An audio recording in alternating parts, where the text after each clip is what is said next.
kesempatan untuk bisa berbincang langsung dengan kedua orang tua saya.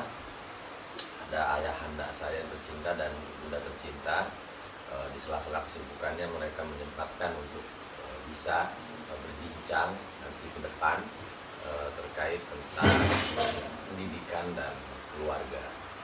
Nah, maka dari itu nanti mau mengucapkan terima kasih ayah mama sudah mau menyempatkan bisa untuk menyempatkan waktunya untuk berbincang. Nah, mungkin langsung saja ayah.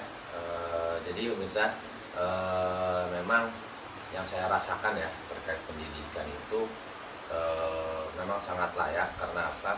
Dari mulai saya dilahirkan, kemudian mendapatkan pendidikan yang layak, sekolah SD, kemudian bahkan sebelum SD pun TK, setelah itu memasuki jenjang SMP, SMA, bahkan kuliah gitu ya. Itu kan merupakan pendidikan yang layak yang saya dapatkan. Nah, makanya Nabil pengen tahu sebenarnya gitu, ayah sama mama ini apakah dulu memang punya harap apa, rencana apa gitu tuh yang ditanamkan kepada anak-anaknya. Kayak AA kan alhamdulillah sampai sekarang masih sekolah ya. Kemudian Atu masih sekolah di Alia, Aila juga kan di MTS, itu sudah masih sekolah lagi kan di SD. Jadi emang dulu apakah ada rencana khusus atau tertentu gitu dari ayah sama mama gitu, terutama dalam pendidikan anak-anaknya? Menjawab Neng Ya. Terima kasih. Ayah dan mama itu cita-citanya tidak banyak, hanya ingin membentuk anak-anak ayah menjadi anak yang soleh dan soleha,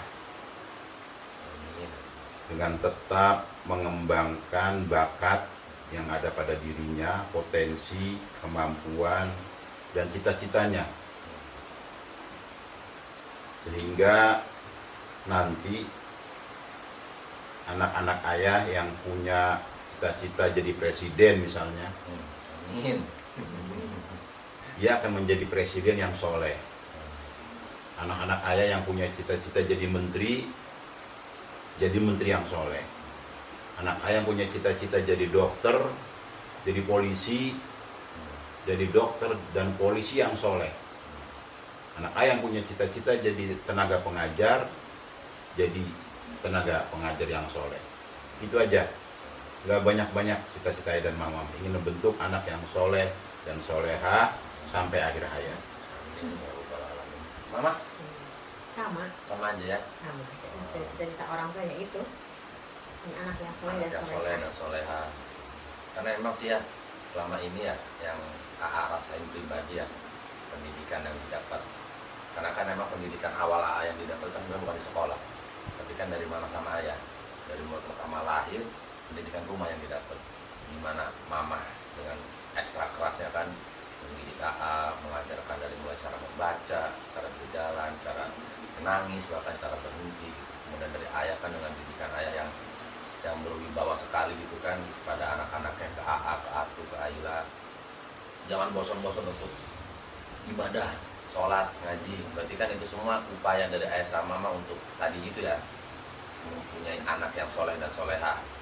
Meskipun terserah bidangnya mau apapun itu, cita-citanya apapun itu, tetapi tetap harus dengan bekal iman misalkan, dan takwa, artinya harus menjadi anak yang soleh dan soleha. Nah kemudian selama ini nih Maya, ayah kan sama mama selalu mengajarkan AA untuk ya misalkan kalau dari mama kan mungkin lebih kepada sikap misalkan terhadap sesama gitu kan, udah ke orang dan sering marah misalkan ya. Kemudian udah harus saling legowo, lebih banyak memaafkan. Kemudian kalau dari ayah kan mengajarkan tentang perihal ibadah gitu kan, jangan lupa ngaji, lagi kesibuk apapun, sholat mah harus, ngaji mah tetap gitu kan. Itu kan upaya ayah untuk mendidik anak-anaknya menjadi anak yang soleh dan soleha. Nah selama perjalanan itu ada nggak sih ayah gitu kendala gitu dalam mendidik AA misalkan untuk selalu meningkatkan imannya di manapun itu gitu. Kemudian dari mama yang selalu sabar gitu kan, menanamkan kesabaran pada anak-anaknya gitu, gitu. Ada nggak sih kendala itu gitu selama mendidik atau memberikan contoh itu kepada kita gitu, kendala-kendala tertentunya dari mama? Kamu kan selama ini kalau ke aku gitu ya, kadang kan kita ada momen cerita nih kalau malam kadang kan apa dia kan ceritain ke mama nih, ke mama ya udah sabar, ya udah ini udah nggak usah marah gitu kan, nggak usah egois. Enggak sih, nggak ada kendala, anak-anak mama semua baik-baik semua, nggak ada kendala, semuanya nurut gitu, patuh, nggak ada kendala, alhamdulillah baik semua anak-anak mama. Kalau dari ayah, karena ayah kebanyakan kan tentang ibadah, tentang ngaji ya, sholat yang tinggal segala macam. Alhamdulillah sih nggak ada kendala berarti gitu ya, nggak ada. Paling ya hanya sekedar misalkan dibangunin sholat subuh jam 4 gitu kan, dibangunnya 4:30 atau dibangunin 4:30, bangun jam 5, ya itu dianggap logis lah, namanya juga anak-anak remaja gitu kan, apalagi entus yang kecil gitu kan, dibangunin jam 5, bangunnya jam 6 gitu kan, wajar, itu masih logis, itu kan dunia mereka memang seperti itu kan. Jadi tidak ada kendala. Bukan kendala ya. Bukan kendala, tidak, itu logis lah, masih logis. Ya, alhamdulillah lah. Nah, juga mau ya, memang nggak bisa diungkapkan kata-kata ya buat ucap terima kasih ke orang tua kan, karena ibu Nurah sekarang sudah menginjak 25 tahun ya, ayah sama mama masih alhamdulillah terus mendidik kakak, terus ngasih contoh yang baik gitu kan, kakak ke Atu, ke Ayla terus gitu. Nah sekarang selanjutnya mungkin, nah sekarang kan pandemi nih, ayah sama mama kan dari ayah kerja pun di rumah gitu kan, mama kan emang di rumah ya, tapi kan sekarang keadaannya berbeda. Sebelum pandemi kan mungkin pagi kita pergi semua nggak ada nih, sekolah misalkan ya, Atu Ayla ke sekolah ayah ke kantor gitu. Tapi kan sekarang mah semua ada di rumah, semua ada di rumah. Kalau oke lah misalkan ama untuk belajar pun sudah bisa mandiri ya, maksudnya tanpa disuruh, tanpa dibimbing sama mama pun udah bisa membaca gitu kan, udah bisa menulis. Tapi kan untuk si bungsu nih, untuk nih kan sekarang enggak nih, dia kan sekolah di SD tapi sekarang di rumah nih. Nah dalam menghadapi kenyataan itu tuh Maya, mama tuh ada nggak apa gitu tuh, kesan apa yang akhirnya gimana gitu tuh Mah? Jadi pengalaman baru sih buat mama jadi guru gitu kan di rumah gitu kan, terutama buat itu sih ya yang anak bungsu yang masih SD kelas 3, itu pengalaman banget gitu kan, mama jadi guru akhirnya gitu di sekolah, di rumah gitu kan buat Entus. Dan itu kendalanya ya cuma susah aja gitu, buat nyuruh belajar itu susah gitu kan, nggak mungkin kalau ke gurunya dia nurut gitu kan di sekolah, tapi kalau di rumah dia masih rada ngelawat, suruh belajar misalkan nggak mau nanti aja mah, nanti ya mah nanti gitu aja gitu. Emang sih akhirnya belajar, cuma ya disuruhnya tuh rada susah gitu. Kalau yang si teteh mah kan udah ada ngerti sendiri, online sendiri gitu. Maksudnya masih ada yang SD ini cuma ya akhirnya waktu ngerasain ternyata jadi guru tuh susah banget. Guru gitu kan di sekolah itu kan satu guru ngajar SD negeri itu kan 40 orang muridnya, terbayang gitu, susah banget gitu dengan watak dan yang berbeda-beda gitu kan.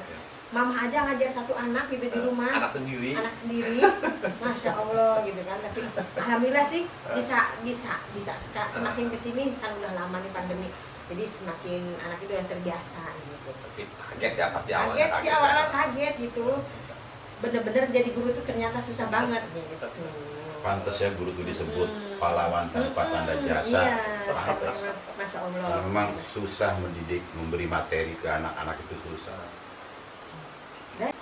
Oke Mas, terima kasih, mungkin itu aja kesempatannya. Alhamdulillah bisa bincang bersama, dan kurang lebihnya juga tadi kalau ada pertanyaan bagaimana gitu, tapi insya Allah nggak ada lah, mungkin itu saja. Assalamualaikum warahmatullahi wabarakatuh. Waalaikumsalam warahmatullahi wabarakatuh. Dah.